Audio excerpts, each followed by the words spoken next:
నమస్కారం గురువుగారు. నమస్కారం అండి. గురువుగారు, ఇప్పుడు కోదండరామస్వామి ఒంటిమిట్ట కోదండరామస్వామి కళ్యాణం ఉంది. అంటే రాముల వారికి ప్రతిరోజు మనం చేసే పూజా కార్యక్రమాలు ఇంట్లో ప్రతిరోజు మనం చేసుకుంటాం. కానీ ఒంటిమిట్ట కోదండరామస్వామి కళ్యాణం రోజు మనం చేయవలసిన విధి విధానాలు ఏంటి? ఏం చేస్తే మనకు అంటే కొందరు రామకోటి రాయాలనుకుంటారు, కొందరు ఏమో ఆలయానికి వెళ్ళి పంచోపచార పూజలు చేయాలనుకుంటారు పంచామృతాలతో. అంటే ఇటువంటి పూజ చేస్తే సత్వరం కలుగుతుంది. ఒక కొద్ది మీడియా ప్రేక్షకులకు నమస్కారం. ఒంటిమిట్ట కోదండ రామస్వామి కళ్యాణం అనేది మనకు ప్రత్యేకంగా చెప్పుకోవడం జరిగింది. కోదండ రాముడు అంటే కోదండాన్ని కలిగి ఉన్న రాముడు కావడం వలన ఆయన కోదండ రాముడు అంటారు. ఈ ఒంటిమిట్ట కోదండ రామస్వామి ఆలయం అనేది దాదాపుగా 120 అడుగుల ఎత్తులో ఉంటుందని చెప్పుకోవచ్చు.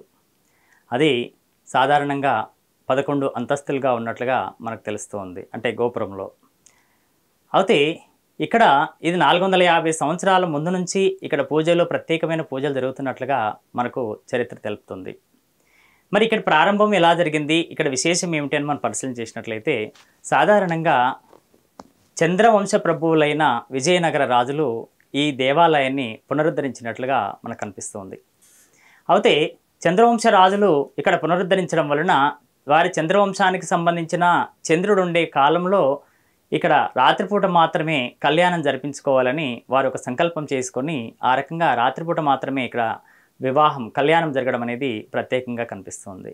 మనం ఎక్కడ చూసినా కూడా ఏ దేవాలయంలో అయినా కూడా సాధారణంగా కళ్యాణం అనేది డే టైం జరుగుతూ ఉంటుంది, ఉదయం సమయంలో జరుగుతూ ఉంటుంది. కానీ ఇక్కడ జరగడం రాత్రిపూట అనేది మనం విశేషంగా చెప్పుకోవడం అనేది కనిపిస్తూ ఉంటుంది.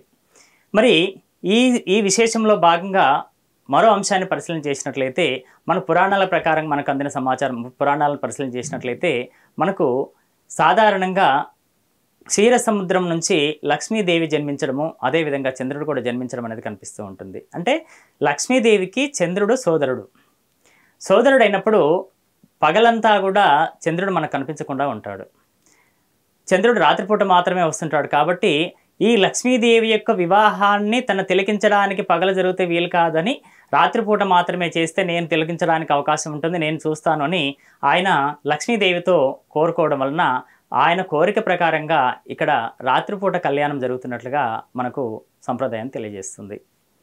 అయితే ఈ కళ్యాణంలో ప్రత్యేకత ఏమిటి అంటే, ఈ కళ్యాణం అనేది సాధారణంగా లోక కళ్యాణం కొరకు జరిగేది. కాబట్టి ఈ కళ్యాణాన్ని వీలైనంత వరకు ఎక్కువ మంది వీక్షించే ప్రయత్నం చేయడము, అక్కడికి వెళ్ళి దర్శనం చేసుకోవడము, వీక్షించడము, అలాంటి కార్యక్రమాలు చేసుకునే ప్రయత్నం అనేది చేస్తూ ఉంటుంటారు. అదేవిధంగా రామకోటి రాయడము, రామనామ స్మరణ చేయడము, రామనామ స్మరణ రామకోటి రాసే శక్తి లేని వాళ్ళు రామ అని పిలిచిన శ్రీరామ అన్న రామ అన్న కూడా వారికి రామ అనే నామజపం చేసినట్లయితే వాల్మీకి కలిగినంత ప్రత్యేకమైన పుణ్యము ఫలితాలు పొందడానికి అవకాశం అనేది కనిపిస్తూ ఉంటుంది. కాబట్టి శక్తి ఉన్న వాళ్ళు అక్కడికి వెళ్ళి దర్శనం చేసుకోవడము, కళ్యాణాన్ని డైరెక్ట్గా చూసే ప్రయత్నం చేయడము చేసుకోవచ్చు.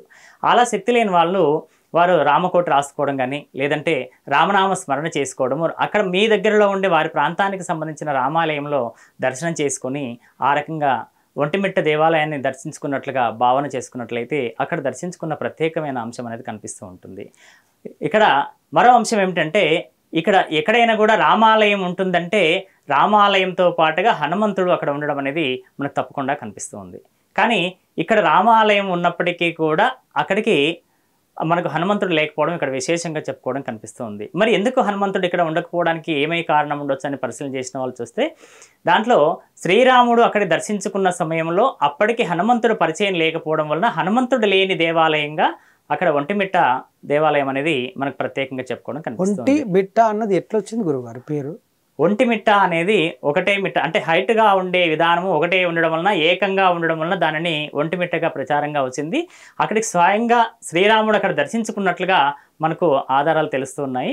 అయితే ఈ శ్రీరాముడు దర్శించుకునే సమయాన్ని కన్నా ముందు అప్పటికి దర్శించుకునే సమయం వరకు హనుమంతుడితో పరిచయం లేదు. ఆ హనుమంతునితో పరిచయం లేకపోవడం వలన శ్రీరామునికి మాత్రమే ఉంటుంది, కానీ లక్ష్మణుడు ఉంటారు. కానీ ఇక్కడ హనుమంతుడు లేకపోవడం అనేది ఇక్కడ ప్రత్యేకంగా కనిపిస్తూ ఉంటుంది. అంటే అప్పటికి పరిచయం లేనందుకు ఆయన లేకుండా ఉంది. కానీ ఇప్పుడు ఉందా? ఇప్పుడు కట్టారా మనకు హనుమంతుల వారికి ఆలయం కట్టారా అక్కడ? హనుమంతుడు లేకుండా ఉండడం అనేది ఇక్కడ ప్రత్యేకత. ఈ ఒంటిమిట్ట ఒంటిమిట్ట క్షేత్రంలో హనుమంతుడు లేకుండా ఉన్న రామాలయం ఎక్కడ ఉంది అంటే మనం ఒంటిమిట్టలో అని మనం ప్రత్యేకంగా చెప్పుకోవచ్చు. అంటే రాముడితో పాటుగా హనుమంతుడికి అక్కడ విగ్రహం లేకపోవచ్చు, కానీ ఆ నిరంతరము హనుమంతుడు శ్రీరాముడు ఎక్కడ ఉంటే అక్కడే ఉంటుంటారు కాబట్టి హనుమంతుడు అక్కడే ఉండేసేసి శ్రీరాముడు అలా ఉంటుంది. కాబట్టి హనుమంతుడు విగ్రహంగా కనపడరు, కానీ ఆయన భక్తి భావాన్ని అక్కడే నింపుకొని ఉంటారు, రామనామంతోనే ఉంటారు. ఆయన రామనామాన్ని జపిస్తూ అక్కడికి వెళ్ళినా కూడా మనకు రామనామం వినిపిస్తుంది. కాబట్టి అక్కడ ఆ రకమైన ప్రత్యేకమైన అంశాలు అనేది మనకు కనిపిస్తూ ఉంటుంటాయి. అంటే ఇంకేమన్నా విశేషం ఉందా గురుగారు అక్కడ ఒంటిమిట్ట కోదండరామస్వామిని దర్శించుకుంటే? ఇంకేమన్నా ఒంటిమిట్ట కోదండరామస్వామిని దర్శించుకోవడం వలన వారికి ఉద్యోగం లేని వారికి ఉద్యోగ యోగం కలుగుతుంది.